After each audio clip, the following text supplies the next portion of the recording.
Hello everybody, welcome back. This is Stefan playing Stellaris, and today we're going to continue on with episode 3 of our series of Playing Tall. So let's load it up. So last we left off, we were in a pretty decent situation.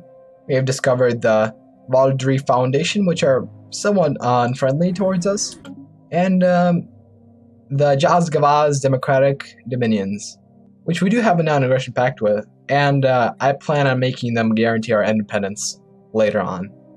These guys do have a casus belli on us for whatever reason, but that's okay, they're not going to attack anyway.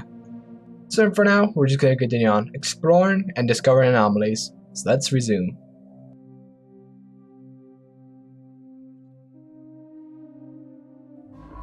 Research concluded. Alright, we got our improved Corvette hulls, so I guess we're just going to go for mineral processing. There is a point where if you have enough mineral buildings on your planets where this becomes worth it. But that point is beyond me, and I'm going to have to do some calculations for that.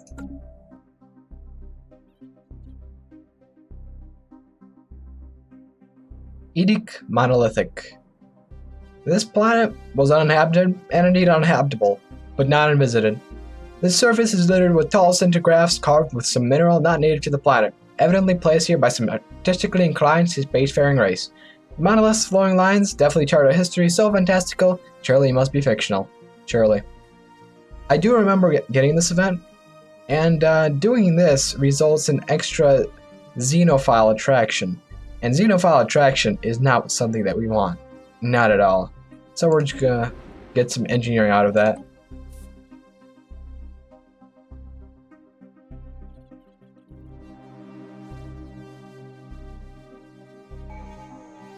Alright, we got our next tradition, and we can go for the Paradise Dome. Gotten the Utopian dream. Awesome. So for now, the Paradise Dome will serve as literally an upgrade to our hydroponic farms. Later on though, it's going to produce less food than a farm can.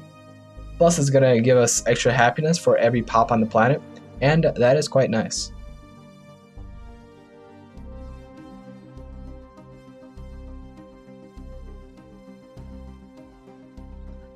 Also, solid liquidity really did help this faction. So I think next tradition, we're just gonna go for prosperity to appease them and get some extra influence out of that. Now, it is gonna cost us a bit while we get through both of these trees at the same time, but it's gonna be worth it in the end. We also got a derelict ship that is lost in space. So this means that there's some kind of virus on it. And plus it leaves a jarring noise in the system. And honestly, that's the worst thing about it. And we can also get some influence out of just ignoring it, so screw that. Right now we can also order the scientists to go ahead and finish researching the pulsating stars. Also, these guys decided to go receptive on me for no reason at all. So we're gonna go non-aggression pact with them. This is also gonna help us out and build trust between us. And that is very useful. We've also gotten our mining processing. Now we can go for the Betherian power plant, and it's going to be extremely useful on the bronze medallion. However, you need that star hold, because we really need to get to the Star Fortress technology as soon as possible. Now unfortunately there are still no good scientists around, but I guess we can go for an archaeologist and survey these anomalies much faster. Now you always have to check right after you recruit a scientist if there's a better one around. And we clearly got a better one, Spark of Genius. And so we're going to reassign him to do our engineering. Because he is, after all, 1% better than these level 3 maniacal scientists. So now we can build a couple more science ships over on Tibet. And we can start surveying systems faster. And then we can assist research on all our planets. Special project concluded. We also got a sensor malfunction. So I guess that's what it was. On the crew's arrival to Mudstrom, they were able to confirm that their sensors were indeed malfunctioning. The good news is that not only were their initial estimates for the star's energy output grossly understated, Quartamimus seems to have learned from the past mistakes. So either way, we get a bunch of extra energy and a very good scientist. So I guess it's just a stepping stone to success.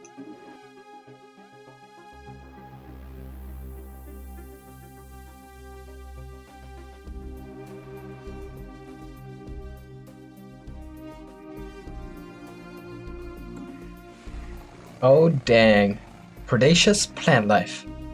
Science officer Agrippa Tellurius has made some troubling finds on Palma 3. Planet's megaflora is not only widespread and gargantuan in proportion, but also predatory. Various species of carnivorous plants rest patiently on its surface, releasing aromatic lures in the air and waiting for its prey to come near. Sensitive tendrils on the terminus of the planet's leaves register the approach of animals, turning in the plants snapping shut around their hapless prey, which are left to slowly be corroded by their digestive acids. Agrippa Tellurius warns that any future colonists will have to steer clear of these predatory plants, as they appear more than capable of trapping a lone adult Vizok. This is concerning. Get some society. Construction project It is very unfortunate that this planet is bleak and unhappy, though.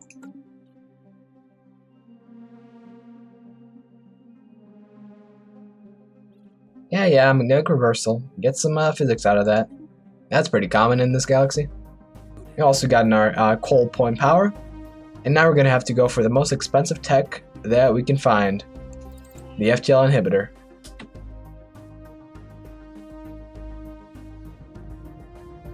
Ooh, the cube.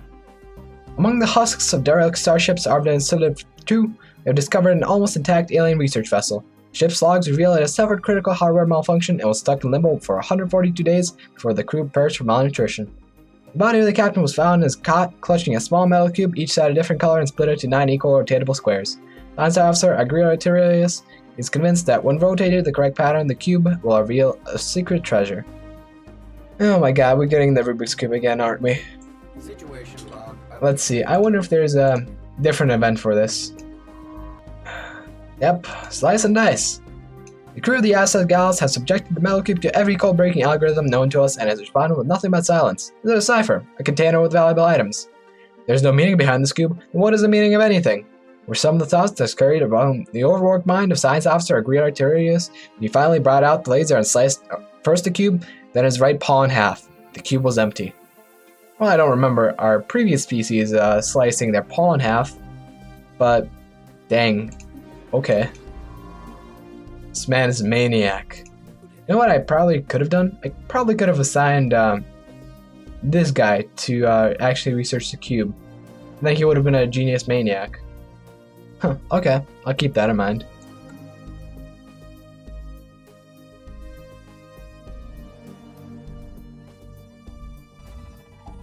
Ooh, a secret heart. While unremarkable on the surface, the 425QW1 asteroid has a hollow core lined with industrially valuable crystals, like a gigantic geode hung in the stars.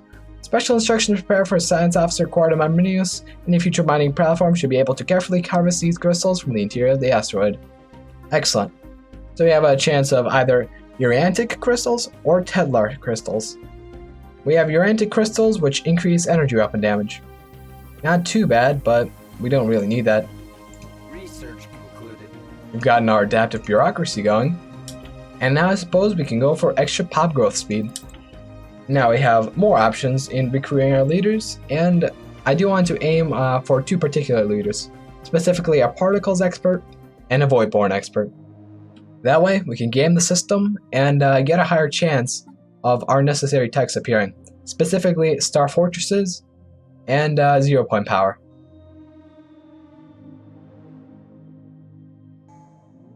Awesome, we have gotten our next tradition. And instead of continuing down the harmony tree, we're gonna get an extra one in prosperity. Now, you don't usually want to do this, but this is purely to please our internal development coalition and get 1.2 influence out of that. So in my opinion, this is very much worth it.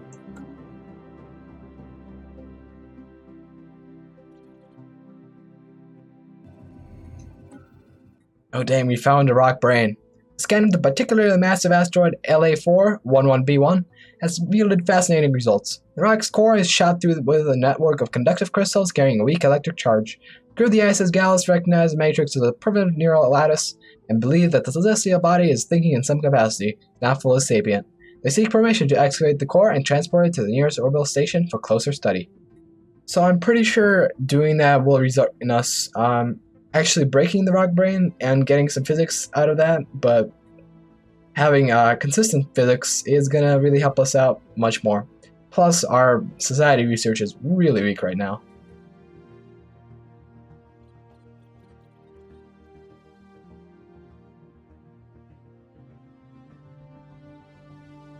Science ship sustaining damage. Oh no. Looks like we got some stinky amoebas right here. That's a shame. That means that we're not going to be able to explore this direction before upgrading our fleet. That means that whatever empire is over here will have full access to all this territory. Of course, I wasn't really thinking about expanding over here, but that's okay. Oh, Life Electric. This looks very similar to the situation we just had prior. Science Officer Aggressiveness reports that Rukabot 7A is covered pole-to-pole in a web-like network of electric impulses. These networks respond to an external stimuli. The ISS Galaxy experimenting with sending a low-voltage pulse onto the surface, resulting in a wave of illumination. They ripple through the network like a circuit board. Even more remarkable, the webs rearrange themselves. A secondary pulse revealed that the filaments have organized themselves into a new pattern, centered around where the previous pulse had contacted the surface of Rukabot 7A. A group of Stellaris concludes that the discovery has confirmed his long-held theory that life can exist almost purely as electrical impulses, independent of cellular or vital structure. And yes, indeed, we did just discover that. Anyways, now that our science ships can't really go anywhere, and there's only a few anomalies and projects to explore, we're just gonna queue them up and send them over and start assessing research. We also got an FTL inhibition, and now we're gonna go for hyperlane breach points because that's the most expensive tech. Oh, alien barracks. The silhouettes discernible from orbit are indeed buildings. In closer inspection, reveal them to be of an obvious martial nature. While abandoned for some time, though very recently on a galactic timescale, Science Officer Agripa Tilleries believes that the secrets of alien tactics may yet be exhumed from beneath the dust that covers the decaying barracks and looted armories. A special project may be issued to study the remains. That this outpost is dead and buried speaks volumes. And we get some influence out of that. Not too bad. Obviously, if we were a normal empire, we would gain expertise in military tactics, but I suppose that's not the case with us.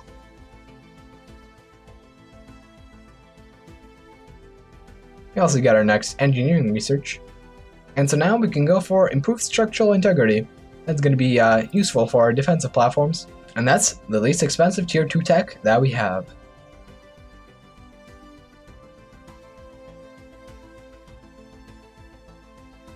Research concluded. Alright, we've gotten our genome mapping technology. And so while I could go for a gene clinic, I think I'd rather go for xenohydraulic mastery.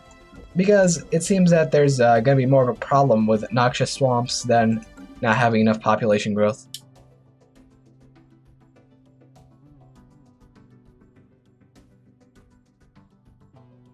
Now I have ordered the research of the Space Amoeba project, and now we have two choices. Either we say that they're fascinating creatures, or we can learn to coexist.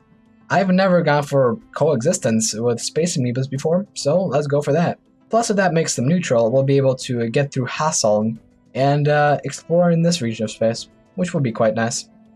Oh dang, this is actually quite expensive. Alright, let's not do that. We also got our next technology. So now I suppose we can go for some transstellar corporations, eh? That way, we're going to be very solid in energy for quite some time. It also does seem that we were one short of actually completing the precursors. And since it is going to take quite some time to research the amoeba pacification, I think I'm just going to go for a very temporary fleet to take out the subspace anomaly and explore what's in this region of space.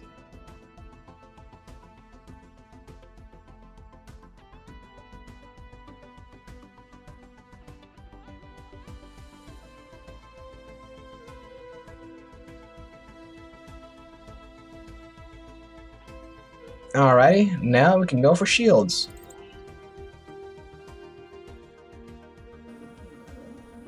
Alright, new contact. The Ukwil Prankar Star Dynasty. I speak on behalf of the Ugra Prankar Star Dynasty, and I have been authorized to bring you greetings. As long as you stay out of our internal affairs and treat our great leader High King Gestith I with reverence, I see no reason for our diplomatic relations to sour. We have no desire to conflict. Don't worry about that. They are neutral, but they think we're spiritual fools. So you know what? We're just gonna give you some stuff. So to avoid displeasing our internal development coalition, I'm just gonna transform a little bit of our energy credits. And let's see what that does. Nothing. Fleet enhancement supplied. Alright, let's give us some minerals then. How do you like that? You're now cordial. Let's form a non-aggression pact. This is how you buy friends in this game. Now another thing that we gotta do is we gotta get some research agreements going. But right now I want to check out if one bug still works. So they're gonna give us a research agreement for 10 years. That's gonna cost us 200 energy. Alright, now let's see. Yep, this still holds true. So if you establish a research agreement and then go for another one, you can get it for free. It's that simple. No, that was just a test. I'm not actually going to exploit the AI again. I've done enough of that. Plus, we don't really need all these energy credits anyway.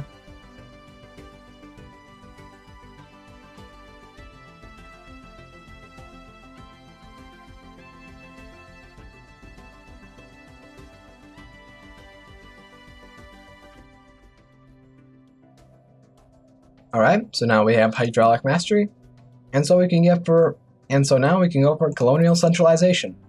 We are going to avoid most of the military attacks for now. We don't need them. And so now with hydraulic mastery, we can pretty much clear half the blockers on our planets. Awesome. So for the end of the episode, we can engage in combat against the subspace anomaly.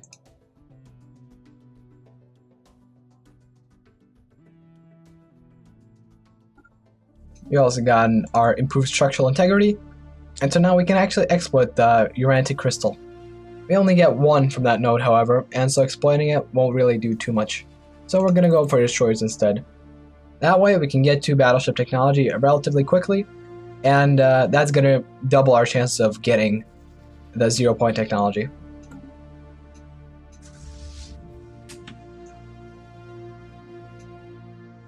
So let's see.